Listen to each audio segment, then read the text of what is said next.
Buenos días. Vamos a desarrollar el contenido del tema de matemáticas de tercero de la ESO, tercero de la educación secundaria obligatoria. Esta es educación secundaria obligatoria. Vamos, secundaria obligatoria. Y la vamos a repartir, y como está repartido en la currícula, en capítulos, que consta en general de 5 capítulos. El primer capítulo, por ejemplo, es el tema de la aritmética, que es la teoría del número, la aritmética, teoría del número. ¿Okay?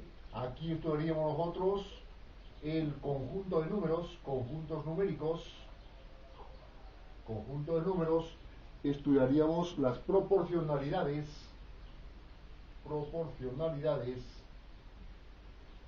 y estudiaríamos también lo que se llama las progresiones. ¿Ok? Progresiones. Tanto aritméticas como geométricas. En la primera parte. El segundo capítulo consta del tema de álgebra, que viene a ser, en general, la teoría de la cantidad. Teoría de la cantidad. ¿Y qué viene a ser entonces la cantidad? Vendría a ser la generalización del número. La generalización del número. Por lo tanto, para mí una cantidad puede ser una variable. Digamos que a mí me va a representar números.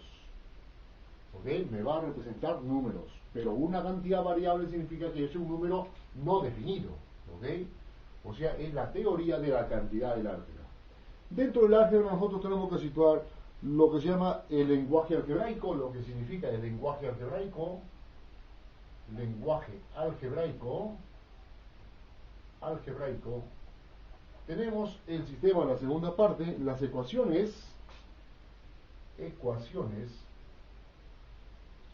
y el sistema de ecuaciones. ¿Ok? Sistemas de ecuaciones.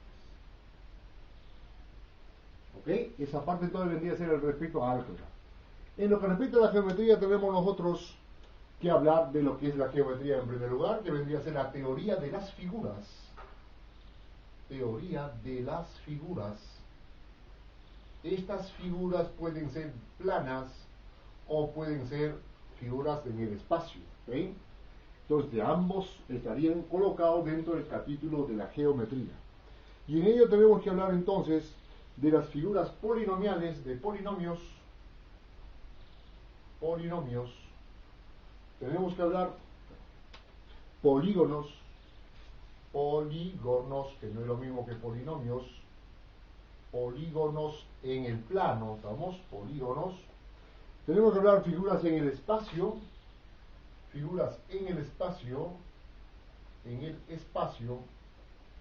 y además tenemos que hablar acá de las transformaciones geométricas.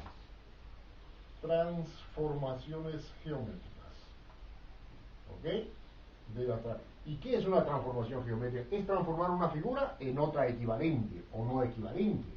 Si yo tengo un triángulo y por ejemplo tengo un centro de giro, con este centro de giro yo puedo hablar, por ejemplo, puedo transformar este punto haciendo centro acá en otro punto. Si este es el punto A, la transformo en un punto A'.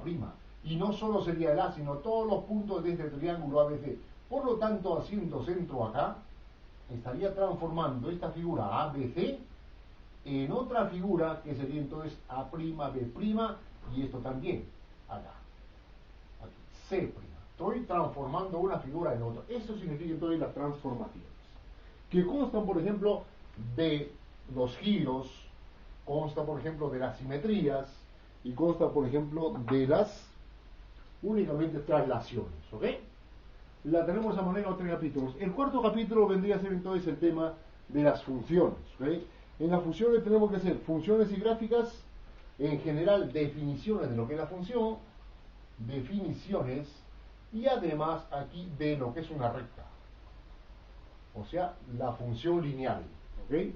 Y dentro de la estadística tenemos estadísticas, definir lo que es estadística, definir y qué tipo de estadística hay, y también acá lo que es el azar y la probabilidad. Azar y probabilidad. ¿Ok? Eso es el contenido general entonces de lo que tenemos que hacer ahora en la matemática del tercero de la ESO. Pues nada, sin nada entonces nosotros tenemos que lanzarnos aquí a definir lo que es un conjunto numérico. ¿Ok? Y ese conjunto numérico la vamos a ver, no todos, puesto que estamos a nivel de tercero de la ESO, tenemos que empezar por un conjunto especial que se llama el conjunto de los números racionales, ¿ok? El conjunto de los números racionales. Primer capítulo. Primer capítulo tendríamos entonces aquí, primer capítulo, los conjuntos numéricos, ¿ok? Conjuntos numéricos. Numéricos. Pues bien, dentro de los conjuntos numéricos nosotros tenemos que dar énfasis al Q, ¿ok? Al conjunto representado por el medio de la letra mayúscula Q. Y este Q se lo llama el conjunto racional. Conjunto racional. ¿Ok? La palabrita racional viene de razón. Esto viene de razón. Y razón significa cociente entre dos números enteros. Por lo tanto, los números racionales son todos aquellos que se pueden escribir de manera fraccionaria. A sobre B. Donde A y B son números enteros. Eso vendría a ser entonces un conjunto racional. ¿Vamos? No olvidaros que el conjunto de la palabrita racional viene de razón. Y eso significa cociente entre dos números enteros. ¿Ok? La tenemos aquí. Bueno, en contraparte de los racionales tenemos otro conjunto que se complementa con los racionales, que vendría a ser el conjunto Q'. Aquí Q'. Que se llamaría entonces el conjunto de los números irracionales. Conjunto de los irracionales. Irracionales. ¿Ok? Si los racionales se expresan como una fracción, los irracionales ya no se pueden expresar como una fracción entre dos números enteros. La diferencia es notoria. Un número racional, por ejemplo, puede ser 2/3. Claro, es un número racional. Puede expresarlo como fracción. El número 0,5 también sería un número racional. Entonces, esto sería, por ejemplo, 5 sobre 10. Y la puede expresar de esa manera. Pero aquí, por ejemplo, el número raíz cuadrada de 2, eso no la puede expresar como es, que este es una cantidad de 1.41, 42, 41, etc, etc, etc, etc. Y esto va para adelante. Es un número cuyas cifras no se van repitiendo. Por lo tanto, es un número irracional. Esto no la puede escribir como fracción, porque no podría escribirlo como fracción. Puedo encontrar una cantidad equivalente a ello, pero no el número raíz cuadrada de 2 exacto. Por lo tanto, cuando nosotros tenemos conjuntos o números irracionales, lo que nosotros tenemos que hacer es pensar en qué, en redondearlos. Redondeo. ¿Vamos? Redondearlo. Y esto significa únicamente acortarlo el número y hacer un número equivalente. Por ejemplo, yo digo redondearlo este número hasta centésimas.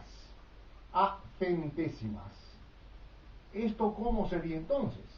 Para redondear este número a centésimas, me fijo entonces que esto es décimo centésimo.